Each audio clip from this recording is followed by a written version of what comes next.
that this 12-feet monster duck on wheels was gonna fly us to Austria, get us to meet our heroes, visit the legendary Hangar 7 and go for a helicopter ride with a real stunt pilot was not what we expected when we built it, but man was it a wild ride. Let's rewind a few months though, to a small garage in the south of Sweden, when the aircraft was merely a pile of styrofoam panels and a dream. That's right, I called it an aircraft, with wings smaller than that of a penguin and a body about as aerodynamic as a sumo wrestler in hockey pads. It might seem better suited for the garbage dump than the sky, but make no mistake, this duck was built from top to bottom with the sole intention of being a highly efficient manned glider with maximum airtime at its core. It was our contribution to the Red Bull Flugtag in Stockholm, a competition hosted by the company poisoning your kids and driving fast cars, where the competitors build and launch a flying machine from a 10-meter platform, and judges award points from the 3 categories: flying distance, creativity, and showmanship. Before starting to build though, we needed our team to be selected as an official contester among the thousands of applicants. I say our team, but I wasn't actually part of the team yet. In fact, I wouldn't be till just a few days before the competition, skipping all the legwork and going straight for the reward. Yeah, I'm that guy. Anyway, this is what we sent in, and the judges loved it so much that they wanted to meet us personally. We naturally declined though, as we were in the middle of starving ourselves in the forest, but that's a story for another day. Building the duck was a lot of work, I've been told. It was given a wooden skeleton and a body of styrofoam, papier-mâché and yellow paint. It was designed to be a 5-passenger airplane with easy access through the back door. It got a skateboard as landing gear and a helicopter hat for some extra lift and a pair of speedy glasses to protect against bird strike and enemy missiles. We even gave him a Top Gun mustache and a few tattoos to impress the ladies, and a nice stylish tie to show that he's also a gentleman. Then we chopped him in half and sent him to his hangar on the launch site. There we got to see what we were up against, and boy were there some interesting looking flying machines lining up. We weren't the only ones who had put an unreasonable amount of time and energy drinks into this thing.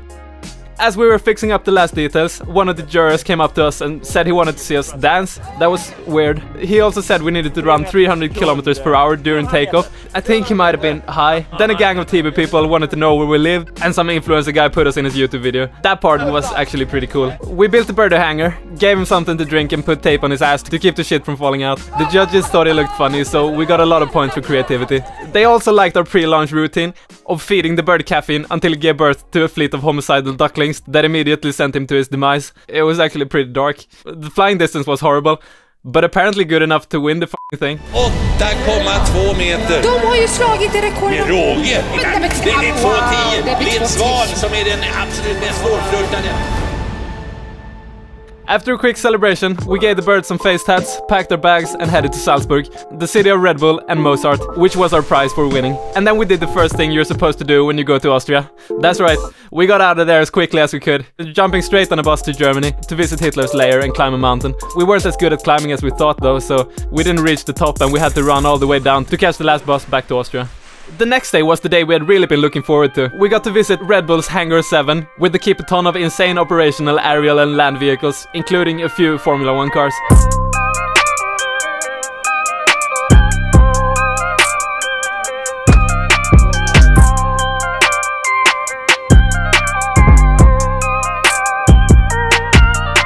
We were promised a helicopter ride with a guy who's been doing backflips in helicopters longer than we've been alive, who also turned out to be a super nice guy, showing us around the shop.